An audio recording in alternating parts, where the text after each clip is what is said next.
ইতিহাসের উপাদান হিসেবে বইগুলো থাকবে। আমি এখন আমাদের প্রধান অতিথি সহ আমাদের সম্মানিত আলোচকদের বলবো আজকের অনুষ্ঠানের এই যে মূল অংশ, যে এই প্রকাশনার মোড়ক উন্মোচন করবার জন্য।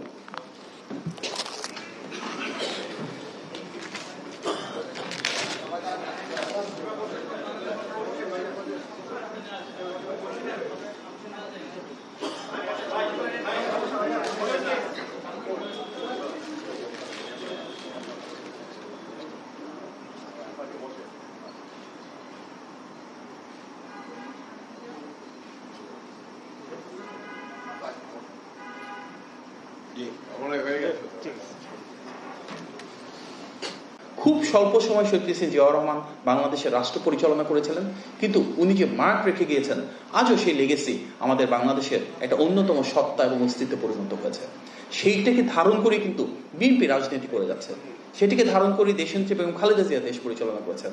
আমাদের সংগ্রামী মহাসচিব যেন মির্জা ফখরুল ইসলাম আলমগীর সাহেব এখানে রয়েছেন। বিএনপির গত 16 বছরের গণতান্ত্রিক অভিযাত্রায় গুম, খুন, হামলা, মামলা সবচেয়ে বেশি মানবাধিকার লঙ্ঘনের শিকার আমরা হয়েছি ওনার নেতৃত্বে, ওনার নির্দেশনায়। আমাদের নেতা, আমাদের নেত্রী, আমাদের নেতা যেমন তারেক রহমান, আমাদের দেশনেত্রী বেগম খালেদা জিয়া সবচেয়ে বেশি মানবাধিকার লঙ্ঘনের শিকার হয়েছেন।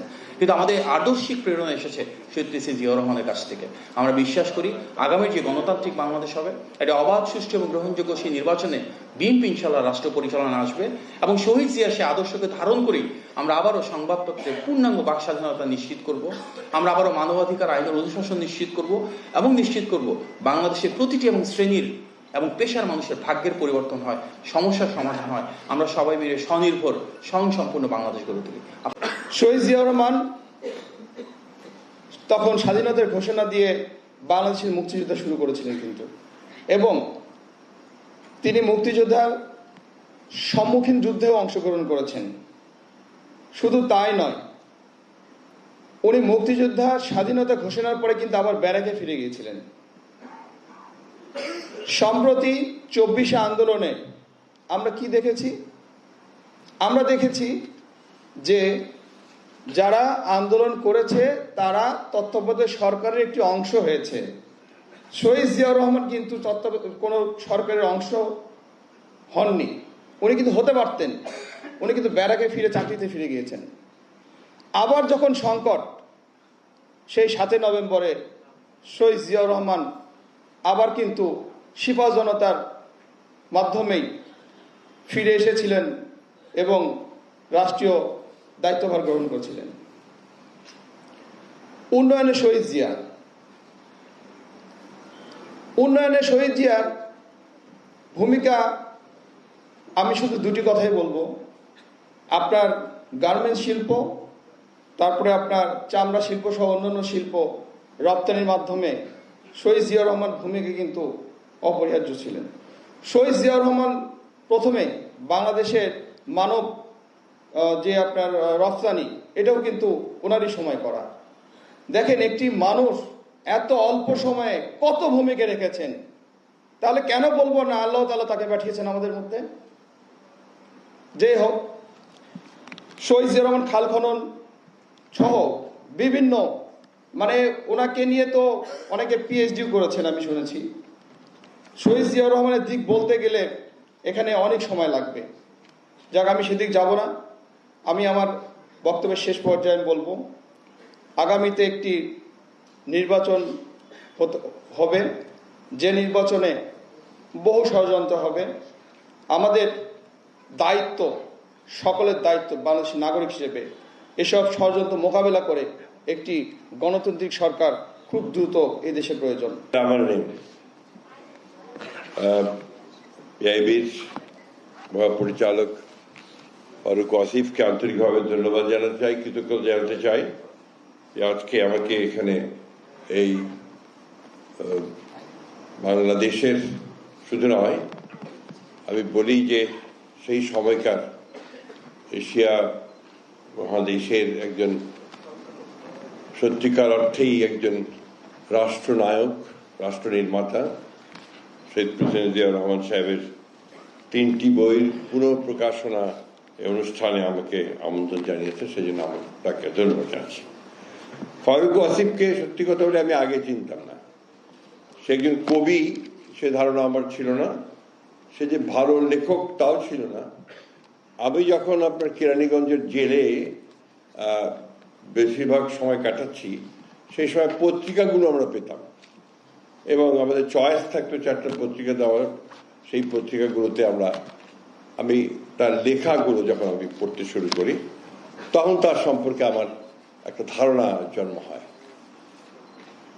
কারণ এই জন্য বলছি যে আসলে এই রাজনীতিতে আসার পরে তো মেঠো কর্মী হয়ে গেছে, একদম মাঠের সঙ্গেই সম্পর্ক, রাস্তাঘাটে চিৎকার করি, স্লোগান দেই, এই করি। কিন্তু কবিতা পড়া, যেটা আমার তার আগে ছাত্র জীবনে একটা আমার অত্যন্ত আনন্দের ব্যাপার ছিল, সেটা প্রায় ভুলেই যেতে বসেছিলাম। যার ফলে আধুনিক যে কবি যারা আছেন তাদের সম্পর্কে কিন্তু আমার ধারণা অত্যন্ত সীমিত, সেই জন্য আমি অত্যন্ত লজ্জিত বটে। ফারুক ওয়াসিফ এই দায়িত্ব নেওয়ার পর থেকে আমি দেখছি যে পিআইবি বলে একটা প্রতিষ্ঠান আছে এবং এটা মানুষ জানতে শুরু করেছে। অর্থাৎ এটাকে একটা ভাইব্রেন্ট অর্গানাইজেশনে পরিণত করা, এটা ফারুক ওয়াসিফ সাহেব শুরু করেছেন, সেজন্য তাকে ধন্যবাদ জানাই। আসলে নিজের মধ্যে তাড়না না থাকলে, তার ভেতরে যদি আপনার একটা আর্জ না থাকে, তাহলে কোনো কাজ করা সম্ভব হয় না। ফারুক ওয়াসিফের মধ্যে এই আর্জ আছে, সেই আর্জ নিয়ে তিনি কাজ করছেন। আমার বিশ্বাস তিনি সফল হবেন। প্রেসিডেন্ট শহীদ জিয়া রহমান সাহেবের সম্পর্কে কথা বলা এবং সেটা আবার মাহবুবুল্লাহ ভাইয়ের পরে বলা, এটা খুব কঠিন কাজ। আমি যেটুকু বুঝি তার প্রতিষ্ঠিত দলের একজন কর্মী হিসেবে, যে এটা আমার মাহফুজুল্লাহর বইয়ের, আপনার নিশ্চয়ই অনেকেই মাহফুজুল্লাহর প্রেসিডেন্ট জিয়া রহমানের উপরে যে লেখা বইটা, তার বায়োগ্রাফি, এটা অনেকে হয়তো পড়েছেন, অনেকে হয়তো পড়েননি। যদি না পড়ে থাকেন, আমি অনুরোধ করব যে প্রয়াত সাংবাদিক মাহফুজুল্লাহর বইটা আপনারা পড়বেন। তাহলে এই কিছুক্ষণ আগে বলা হয় যে তার সম্পর্কে রিসার্চ করা হয়নি।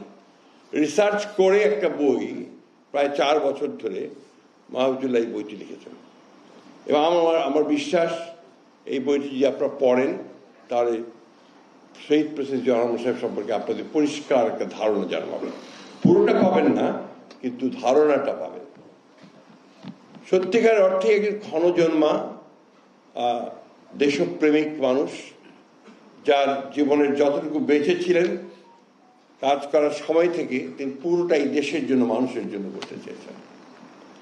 তিনি সেনাবাহিনীতে গেছেন সেই দেশকেই সার্ভ করার জন্য, তারপর বিদ্রোহ করেছেন, স্বাধীনতার ঘোষণা করেছেন, সেটাও তার মানুষের জন্যই। এবং পরবর্তীকালে যুদ্ধ করে দেশ স্বাধীন করার পরে যখন জনগণ তাকে সুযোগ দিয়েছে, ওই সুযোগটুকু তিনি কাজে লাগিয়েছেন তার মানুষের জন্যই। এখানে তাকে রাষ্ট্র নির্মাতা বলেছেন অনেকে, অত্যন্ত সত্য কথা। সত্যিকার অর্থেই তিনি এত অল্প সময়ের মধ্যে এত কাজ কি করে করা সম্ভব, আমি অন্তত কনসিভ করতে পারি না। তিনি একাধারে দেশের সমস্ত ব্রিলিয়ান্ট ট্যালেন্টেড লোকগুলোকে একখানে করেছেন। তিনি প্রথম যে ক্যাবিনেটটা করেন, এটাকে এখনো বলা হয় দ্য গ্যালাক্সি অফ ইন্টেলেকচুয়ালস।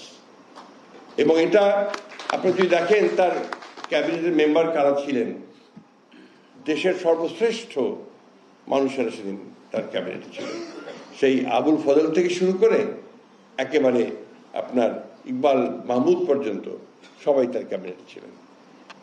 কারণ তিনি জানতেন যে এই মানুষগুলো যারা জ্ঞানী, যারা সবচেয়ে বেশি জানবে, বিশেষজ্ঞ, তাদেরকে নিয়ে আমি যদি ক্যাবিনেট করতে পারি, দেশটাকে আমি সামনের দিকে এগিয়ে নিয়ে যেতে পারবো।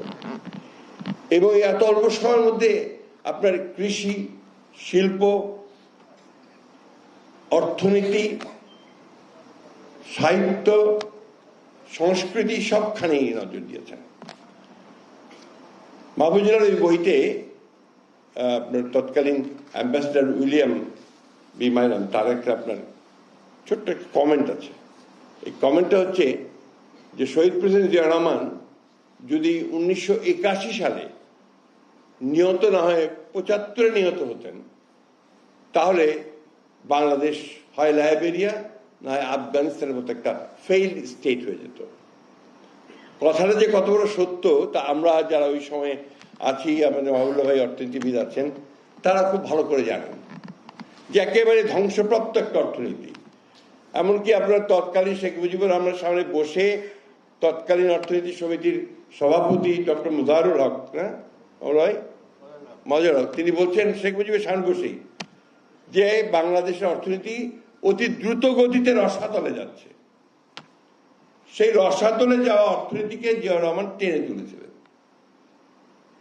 এবং আপনারা জানেন সবাই হেনরি কিসিঞ্জারের সেই বিখ্যাত উক্তিটা, বারবার আমি এই জন্য বলি যে হেনরি কিসিঞ্জারের উক্তিটা ছিল কি যে বটমলেস বাস্কেট, একটা ব্যর্থ হয়ে যাওয়া রাষ্ট্র, সেটাকে আবার এই শহীদ প্রেসিডেন্ট জিয়াউর রহমানই তার যোগ্যতা, তার নেতৃত্ব, তার দূরদৃষ্টি সবকিছু দিয়ে তিনি একটা সম্ভাবনাময় একটা রাষ্ট্রে পরিণত করেছিলেন।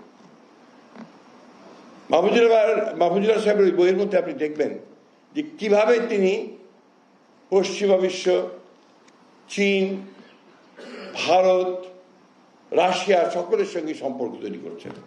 এখানে বইটি আছে, আপনার পররাষ্ট্র বিষয়ে কিছুটা আলোকপাত আছে আজকে প্রকাশিত বইগুলোর মধ্যে।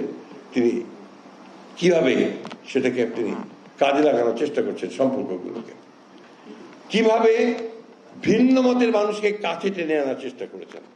এবং সবচেয়ে বড় যেটা আমার কাছে মনে হয় যে use to believe in politics of reconciliation, একটা সমঝোতার রাজনীতিতে তিনি বিশ্বাস করতেন। যার ফলে আপনারা দেখুন 1979 না প্রথম পার্লামেন্ট, 79 সালে, হ্যাঁ এই 79 সালে যে পার্লামেন্টে আপনার যেটা প্রথম নির্বাচন হলো, সেই নির্বাচনে দেখেন কারা আসলো। একদিকে আসলো আওয়ামী লীগের প্রায় 39 জন, আওয়ামী লীগ আসলো 39 জন, আইডিএল ইসলামিক ডেমোক্রেটিক লীগ অর্থাৎ যেটা জামাত ইসলাম, সে সময় যেহেতু জামাত ইসলামের নামে রাজনীতি করতে পারছিল না, তখন মৌলানা আব্দুর রহমান সাহেবের নেতৃত্বে আইডিএল তৈরি হয়েছিল। সেই আইডিএলের তখন অনেক কয়জন এসেছিলেন, বোধহয় আমার ঠিক সংখ্যাটা মনে নাই কত হতো আব্দুল ভাই, আমার সংখ্যাটা মনে হয় অনেক কয়েকজন এসেছিলেন। অন্যদিকে বিএনপিতে যারা আসলেন তারা হচ্ছেন চারদিক থেকে আসা একটা আপনার সব রাজনৈতিক নেতারা আসলেন। আবার মুসলিম লীগের সবুর খান আসলেন, একদম বামদের মধ্যে থেকে সুরজিৎ সেনগুপ্ত, রাশেদ খান মেনন, আপনার আরো দু একজন, মোহাম্মদ তোহা, মুজাফফর সাহেব, প্রফেসর মুজাফফর সাহেব, তারা সব আসলেন। অর্থাৎ পার্লামেন্টটা এমন হলো যে পার্লামেন্টে আপনার সব মতবাদের লোকরা এসে এখানে। এই পার্লামেন্টের প্রসিডিংস যদি আপনি দেখেন, আপনি দেখবেন যে কি ধরনের একটা পার্লামেন্ট চলছে, যেখানে পাণ্ডিত্য, বিদ্যা, জ্ঞানের সমাহার হয়ে গেছে। আমি আপনাদের বলি, যেদিন আপনার প্রেসিডেন্ট জিয়াউর রহমান সাহেব ইন্তেকাল করলেন, শহীদ হয়ে গেলেন, তার কয়েকদিন পরে যখন পার্লামেন্টের সেশন বসলো, তো ওইখানে আপনার যখন বক্তারা বিভিন্ন দলের গ্রুপের বক্তারা যখন বক্তব্য রাখছেন, তার মধ্যে প্রফেসর মুজাফফর নেপেল তিনি যখন বক্তব্য রাখছিলেন, আমার কয়েকটা কথা তখন মনে আছে, কারণ আমি তখন আমাদের উপপ্রধানমন্ত্রী ওই সময় আপনার উপপ্রধানমন্ত্রী এসএম আলী ইকটি সাহেবের সঙ্গে কাজ করছিলাম। তো প্রফেসর মুজাফফর বলছেন যে মানুষ দুইভাবে নেতা হয়, একটা হচ্ছে জন্মগত হবে, আরেকজন হচ্ছে শেখে। তিনি বলছেন জিয়াউর রহমান জন্মগতভাবে নেতা ছিলেন এবং সেইভাবেই তার জন্মের পর থেকেই তিনি নেতৃত্বের প্রমাণ দিতে শুরু করেছেন। এই বিষয়গুলো আমাদের সকলের আপনার বোঝা উচিত। আপনারা দেখবেন যদি এই বইগুলো পড়েন, আর ওই মাহফুজুল্লাহের বই পড়েন, দেখবেন প্রতিটি ক্ষেত্রে, প্রতিটি রাত্রে একটা দিনও যায়নি যখন তিনি আপনার কাজ করেননি। তার সততার ব্যাপার ঘটে তো কিংবদন্তির মতোই, একেবারে কিংবদন্তির মতো তার সততার গল্প। এত কাছের লোককেও তিনি আপনার কাছে ভিড়তে দিতেন না, কারণ তিনি মনে করতেন যে সেখানে স্বজন প্রীতি দেখাতেন, এবং আপনার দুর্নীতির গন্ধ যেখানে পেতেন সেখানে তিনি সাথে সাথে আক্রমণ করতেন। একবার হঠাৎ করে আমাদের তৎকালীন উপপ্রধানমন্ত্রী ডক্টর বাড়ি, অ্যাডভোকেট বাড়ি এসএবারি এটি সাহেব, তিনি আমাকে বললেন যে তুমি একটু চট করে চলে আসতো সন্ধ্যায়, প্রেসিডেন্ট সাহেব আজকে আসবেন। কেন হঠাৎ? বলছে উনি বলেছেন এক কাপ চা খাবেন। তা আমি গেলাম সন্ধ্যায়, আমার বাসায় গিয়ে সব রেডি টেডি করা হয়েছে। তো প্রেসিডেন্ট ঠিক সন্ধ্যার পর মাগরিবের নামাজের পরে চলে আসলেন, সঙ্গে আমাদের নেত্রী দেশনেত্রী বেগম খালেদা জিয়া। তিনি এসে কোনো কথা বলে সোজা টক টক করে উপরে উঠে গেলেন। ওনার চলাটাই ছিল এরকম আর কি, একেবারে খুব দ্রুত সব কিছু হাঁটতেন। চলে গেলেন তো নিচে আপনার অফিস রুমে ওনার এডিসি বসলেন আর আমি বসলাম। আমি তাকে জিজ্ঞেস করলাম, হঠাৎ করে প্রেসিডেন্ট সাহেব এটা কি শুরু করছেন? তো বলছি, আপনি বুঝলেন না, উনি বাড়িতে গিয়ে দেখবেন যে তার মন্ত্রীদের জীবনযাত্রার মান কিরকম, অর্থাৎ কে কত টাকা চুরি করেছে না করেছে সেগুলো বোঝা যাবে, আর সেই সময় কারা সব জীবনযাপন করছে সেটাও বোঝা যাবে। জিয়া রহমান। একদিন দেখলাম যে সকালে আপনার সেক্রেটারিয়েটের গেটে খুবই আপনার পুলিশ টুলিশ মিলিটারি আপনার অনেকেই দেখা যাচ্ছে। তা আমি যেহেতু আমি চাকরি করে আমি ঢুকলাম, ঢুকার সময় দেখলাম যে আপনার অনেক দূরেই দেখলাম যে একজন দাঁড়িয়ে আছেন, পোশাক পরা, স্যুট টুট পরা, তার পাশের মিলিটারি দাঁড়িয়ে আছে, দেখলাম প্রেসিডেন্ট জিয়া দাঁড়িয়ে আছে। এবার উনি দেখছেন যে মন্ত্রীরা কে কখন আসছে, তার টাইমিং ঠিক করার জন্য দেখছেন।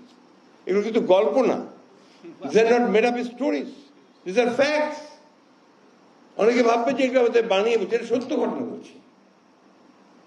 তো এই যে মানুষটা যে তার সমস্ত জীবনটা তার চিন্তা মেধা প্রজ্ঞা দিয়ে এই দেশটাকে তৈরি করতে চেয়েছে, তাকে সেই তারাই, যারা বাংলাদেশ চায়নি, যারা বাংলাদেশকে ধ্বংস করতে চেয়েছে, তারাই সেদিন হত্যা করেছে। আজকের সঙ্গে মিলে যাবে।